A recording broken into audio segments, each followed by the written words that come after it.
welcome. First, I just wanted to ask you, what brings you here to the protest, and what do you feel that you are standing for? I am standing for the fact that as a white person, I have a high responsibility to stand up against the way that we are seeing white supremacy expressed through the systems that are being put in place and the systems that are being destroyed by the current presidency. In the United Methodist Church, when we are baptized, we take a vow to resist evil and oppression in every form they present themselves, and I take my vow very, very seriously. I love that. Now, online, I wind up getting accosted by a lot of people who wind up saying that Donald Trump has been sent by God and that he's the one who represents a true Christian. What do you have to say that would prove that that type of ideology wrong? Well, we say that a tree is known by its fruits, and so it doesn't matter what you say in terms of having faith. If it seems like it obviously has a political agenda, I'm going to look at the fruits and see if you are bearing the fruits of the Spirit, which are love, kindness, patience, gentleness. We're going to see if you are bearing the fruits of the Spirit, and if you're not, then it's not. It feels to me more like this is politically convenient for people to say. Right. I mean, I agree. I can't know the mind of God, so I could never say that what is and isn't God's doing, but I think that we can see what creates good and love and kindness, and if it is not that, then I don't believe it's from God. Beautiful answer. That's sort of what I wrote on Twitter. And considering I'm not even a religious person, but as someone who knows a little bit about Christianity, you would think that Jesus walked the line that he had walked in order for the good of the people to prosper. He had come together and wanted everyone to come together as one in unity out of that love. Do you think that a protest like this will bring maybe some of that love out of those who may be following a different path?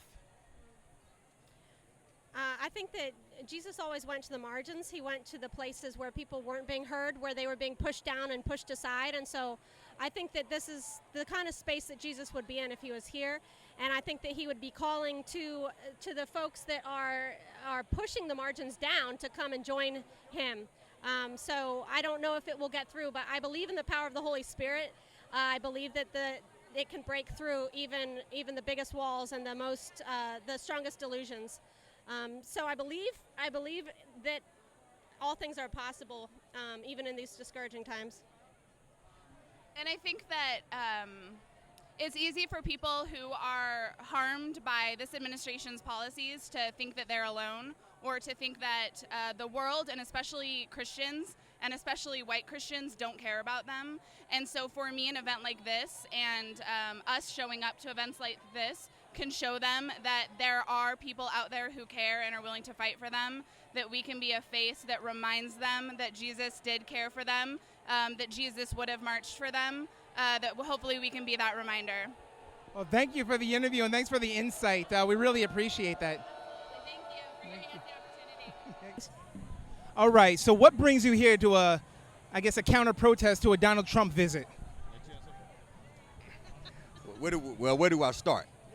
The racism that I feel that he exhibits throughout the country against black, against LGBT community, against everyone that stands for common decency in America, I think he stands against. That's why I'm here.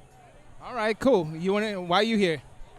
My thing is, for the past 25 plus years, almost 27 years, I've served in the United States Air Force.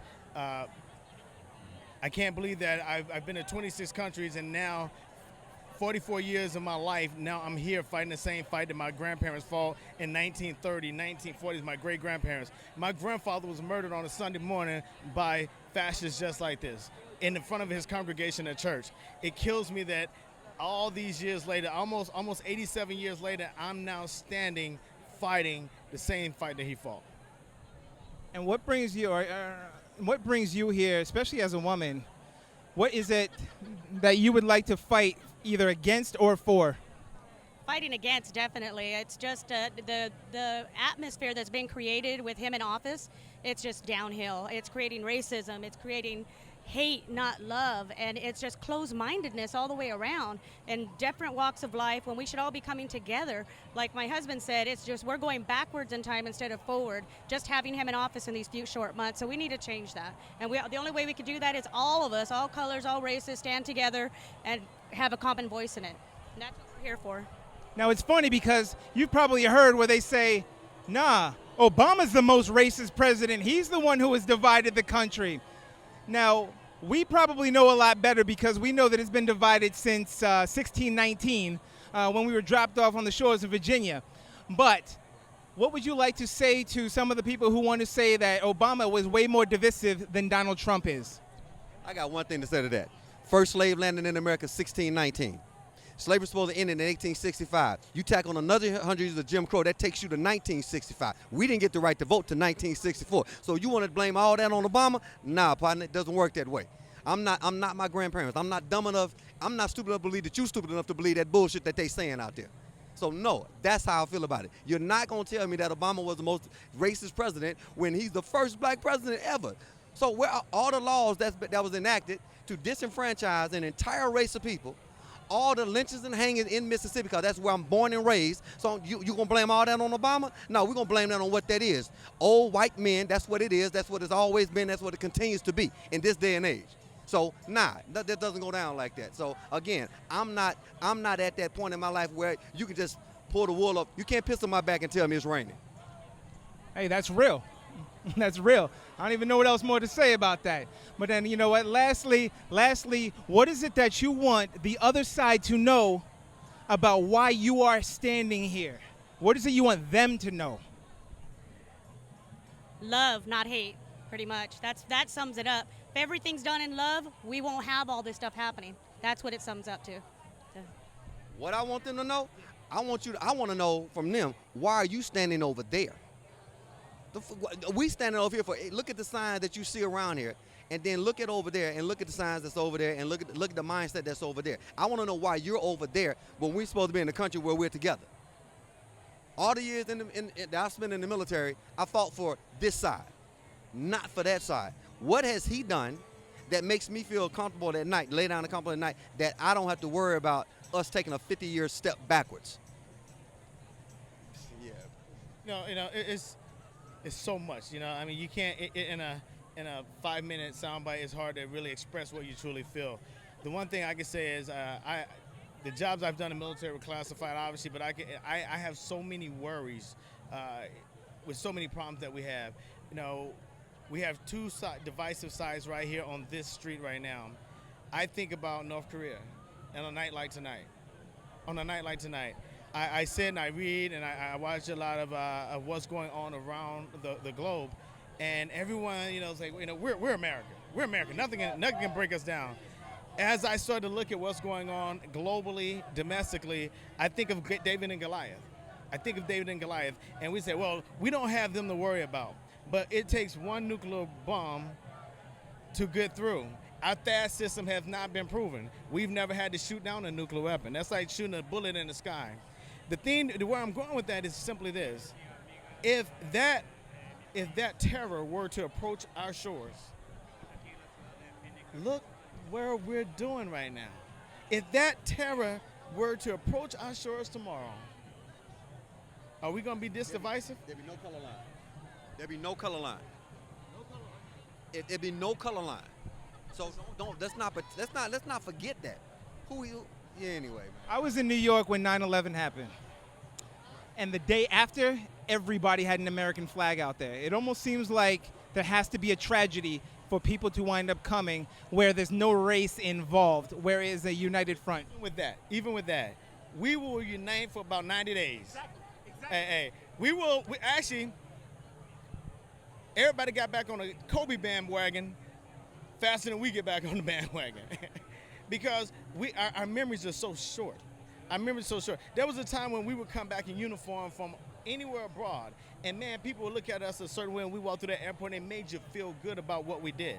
We're at a point now when we walk back in our uniform, people snub their nose. And the problem that I got with that is I watch people walk around with freaking flags and freaking guns. It tells me how freaking patriotic they are, and you ain't ever put a uniform on, just like the man that's serving in the White House. You've never tried to fight for this country that we have all these rights, privileges, and people are dying for. But you ran to Canada when it was your turn. When it was your turn. But now we're allowing someone who's running from his responsibility to run the country. Come on, man. And look, we know we can go in here deep, but I just want to thank you for the interview that you said and the words that you got, because I'm with you on all that. All right, thank you. All right, what's up? This is Zod from the Zod and Drea podcast, and we're about to interview. This is what? What is the name of your group, and who you guys represent? Yes, so we're the cast of 1070 The Play, which is a reenactment of what happened here in 2010 when SB 1070 was passed and a bunch of families were torn apart. It centers around one specific family. I play the lead daughter, and this is my family and some protesters in the back. And so basically what happens is we follow this family as one of the daughters gets deported. And so in the play you get to see how policy was made, how the business people talked about it, how actual families were able to go through it. And the best thing about it is that it's an inclusive play, meaning most of the cast is people of color and people that have actually experienced it. So we have all either had family members that were deported or we know friends that were deported. And the last showing for this play is going to be this Thursday, Friday, Saturday, and Sunday at the Black Theater Troupe that's on Washington Street. And we're basically here in solidarity with the rest of us.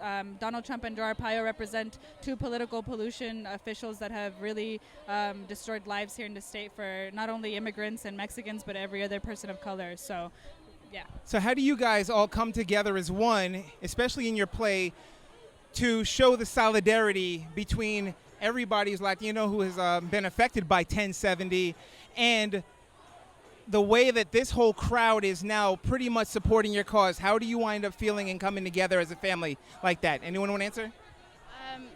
Well, we think it's just really powerful just to be here and just see this, be a part of this, add another voice to the story.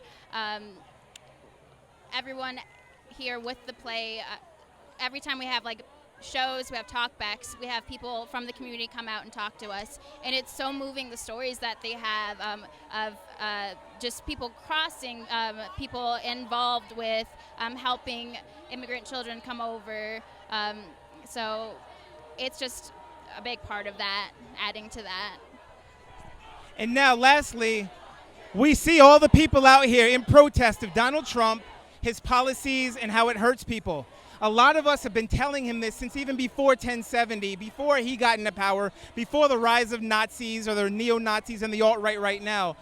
What's the message you want to tell to all those people now in support of everyone that you have done from SB 1070 and beyond with the power behind your play? What do you want to tell all of the people who are here supporting you in your efforts? I just have to say this movement is about unity, coming together, and it's about dismantling ignorance. You know, all those people, all of those Nazis, neo-Nazis, white supremacists, their viewpoints come out of misunderstanding and information that's been misconstrued to them over the course of their entire lives. And so our goal isn't to fight them, it's to educate them and to hopefully disperse the overwhelming sense of ignorance that they have within their minds, and hopefully open up their hearts to new experiences and to new people, and just accepting everyone for who they are and living a harmonious life. Thank you. And just one more time, could you guys tell us about the play and when it is? I know you already did in the beginning, but could you tell us about the play, when it is, and where people can be able to find it? Yeah, we're at 1070. We were strangers once, too. We were going to be playing this weekend from Thursday up until Sunday. We're going to be at the Helen K. Mason Theater, Black Troop Theater, and we have tickets online. You can check us out at newcarpa.org, and you can get tickets on there, and you can get them at the box office as well. It's newcarpa, NEWCARPA.org. Perfect. All right, thanks, guys, and congratulations on everything you're doing. People, they get beat the fuck down, so you're wrong. This idea of beating and vindicating yourself by beating other people is what's wrong. Okay, hold on. All right, hold on. I'm an interview. Just give us a second. What is wrong is wrong. Are you with Trump too? You guys are all Trump? Can you come in here? Can we interview you too? Bro, just let me interview. All right. You with Trump too? Yes, I am. All right.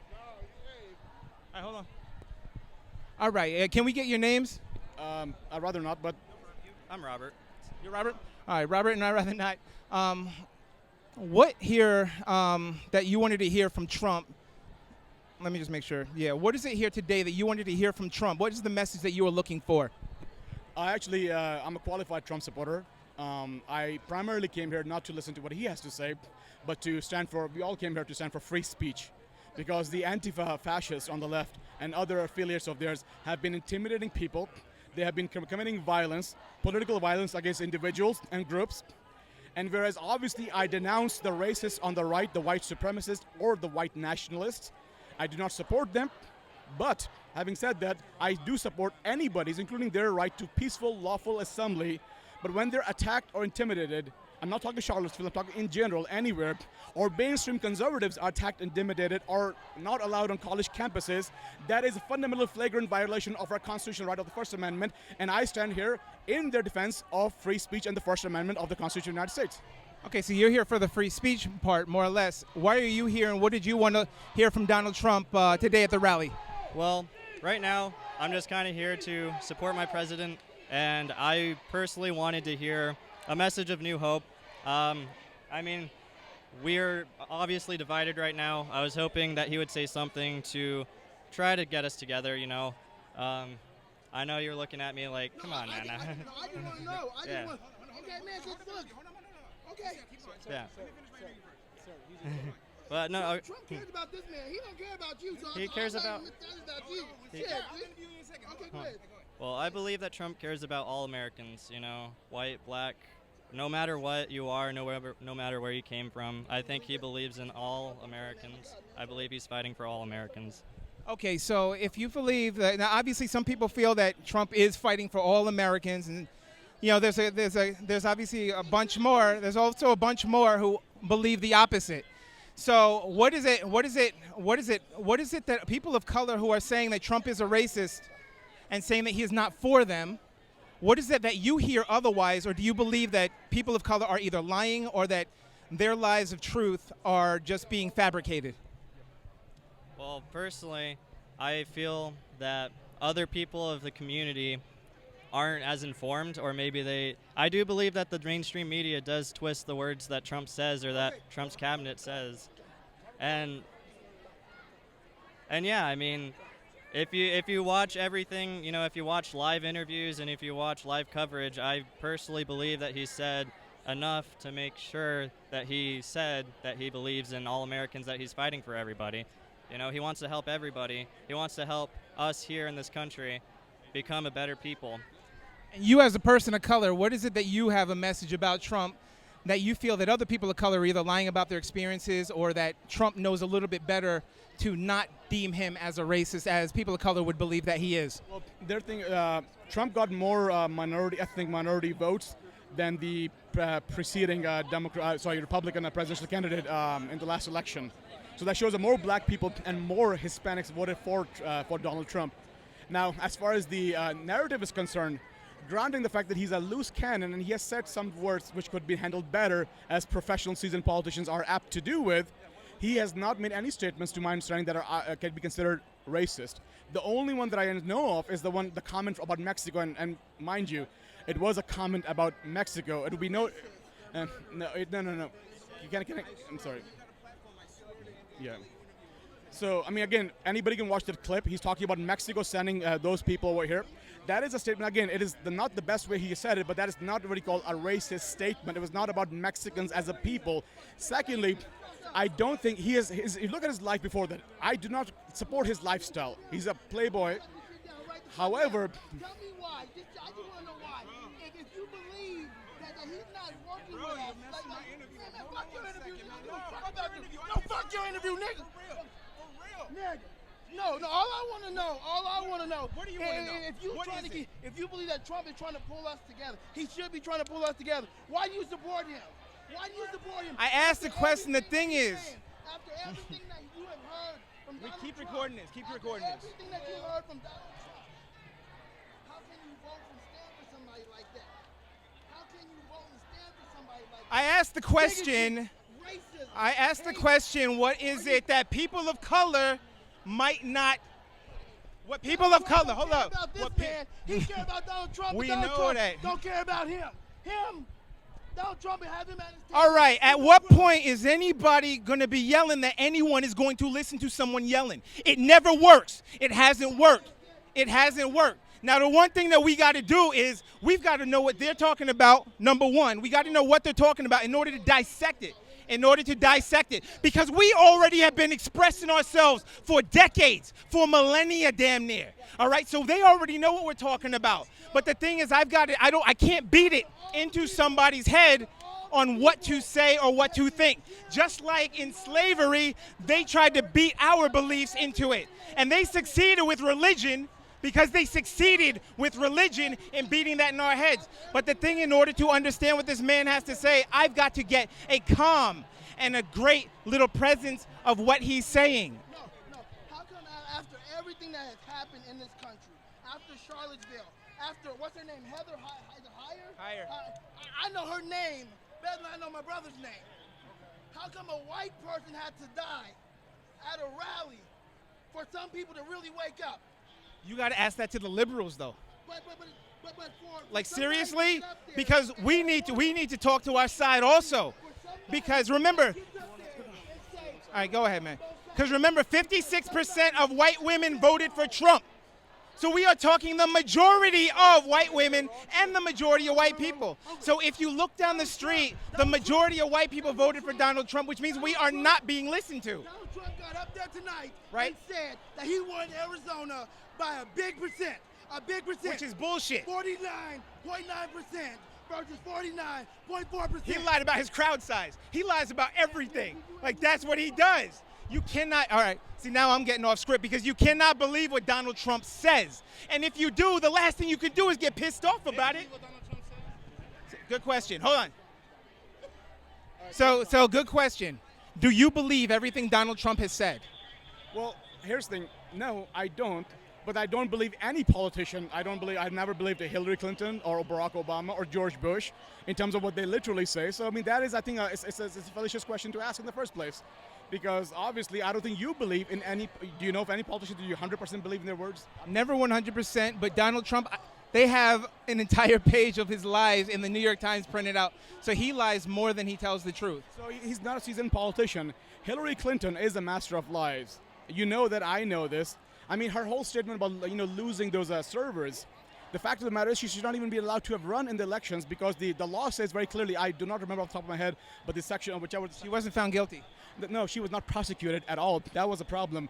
But she wasn't prosecuted and found guilty. I mean, right. So but the thing is, the law actually says anybody commits gross negligence in those matters of national security, they are supposed to be prosecuted. See, the thing is, it is very clear in the law.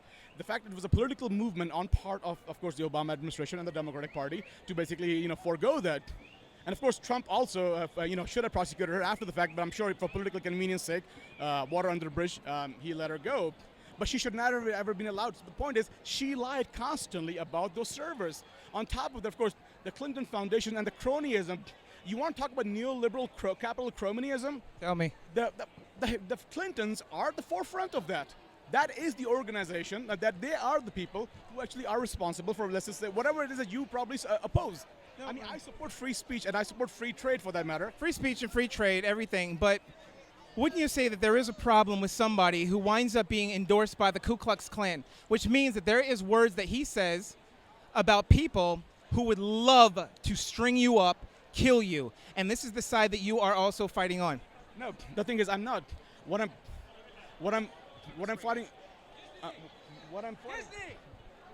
fighting for, of course, is right for every individual American to stand up for what their beliefs are, even if they are hateful beliefs, like that of the KKK. However, let's be clear. Okay. So, well, until it gets here. Yeah. So the point I'm trying to make is this, that if you remember, the blacks switched the allegiance from the Republican Party to the Democratic Party in the 20s when Woodrow Wilson and others were basically running for president who were outward racist. They switched, in the 30s, they switched to and voted for FDR despite the Great Depression, even though he was outright racist. So the point is that even though if David Duke or whoever has supported Donald Trump or endorsed Donald Trump, does not change the fact that there are other bigger issues because of which, for instance, when people vote for one side or the other, they're not choosing the whole package and saying everything is okay. They're looking at the bigger picture. And unfortunately, we're all choosing lesser of the two sides. I am a reluctant supporter of Donald Trump, but I see the kind of bigotry, racism, and reverse racism among minorities. You and I both know, Latinos, blacks, I'm an Asian from Pakistan, the hatred of whites that exists, the misogyny that our culture that exists. Just relax, just keep recording. Here's the problem. Well, it's not a problem. There's no such thing as reverse racism. There's either rape and rape.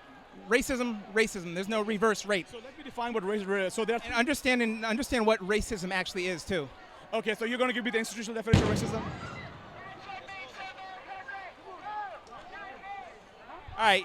Look, thanks for your interview. I don't want you guys to get hurt. Thanks a lot. Adrian, have a good one. All right. Thank you. Stay safe out there. Hey, what's up, everybody? I'm Zod. And I'm Drea.